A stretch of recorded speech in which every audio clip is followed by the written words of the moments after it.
สนาเจริญหงเฮืองเก่านาสายทางสตาตัวจะยอมเฮาวันวันนี้บ่มีเสไฟบ่มีไฟสิปันแบ่งบ่คือแกงและลาบก้อยไม่หน่อยแบ่งกันเกิดกันกินข้าวกินเท่ากับเองมันบ่ไปอิ่มท้องเขานั่นผู้ว่ากินสนั่นสายทางสตาตัวจะยอมเฮามาจะสมควรไว้เพื่อเป็นสะพานท่องเที่ยวใจ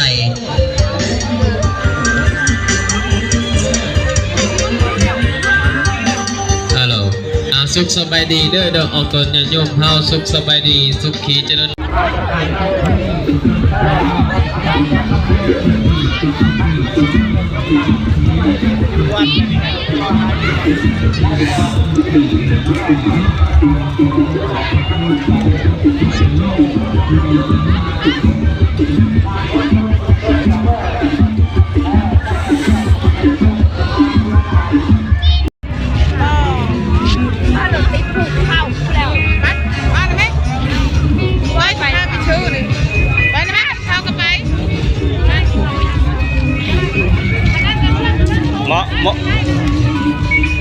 หมอลำก็ลงอยู่มองได้เนี่ย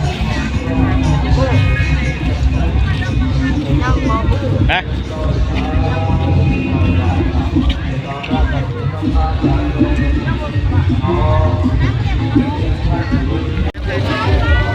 เดี๋ยวงานบัตรพี่น้องบัตรวันละ5 โคกยามกลางคืน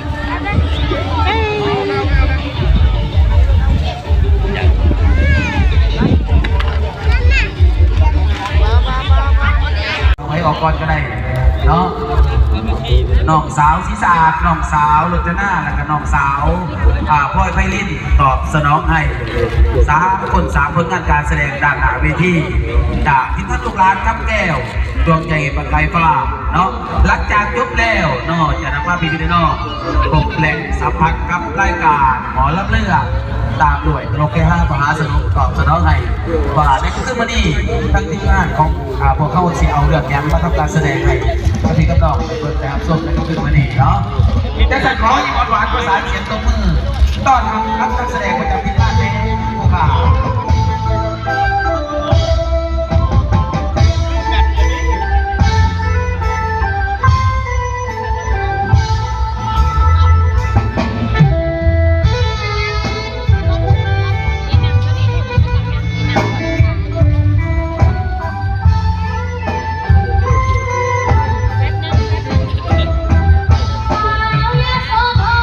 ใจ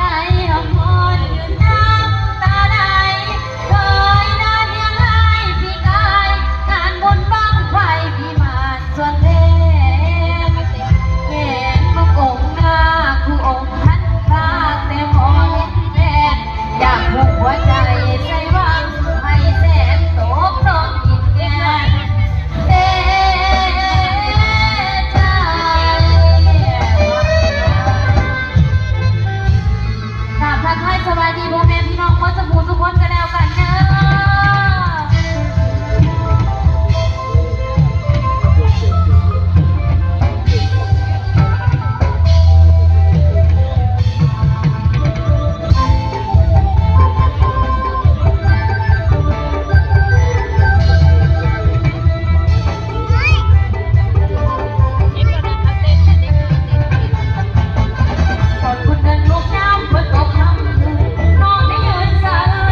ก่อนนั้นโพสต์สิ่งของผู้ค้าโดยจะหน้าก็ก้มกราบพระไทยสวัสดีพ่อแม่พี่น้องเพื่อจะปู่ทุกคนมันมีโดยจะหน้าอีกมากโอ้ยยังว่าพังก็ตอนออกจากเสียงมองกับเสียงรำ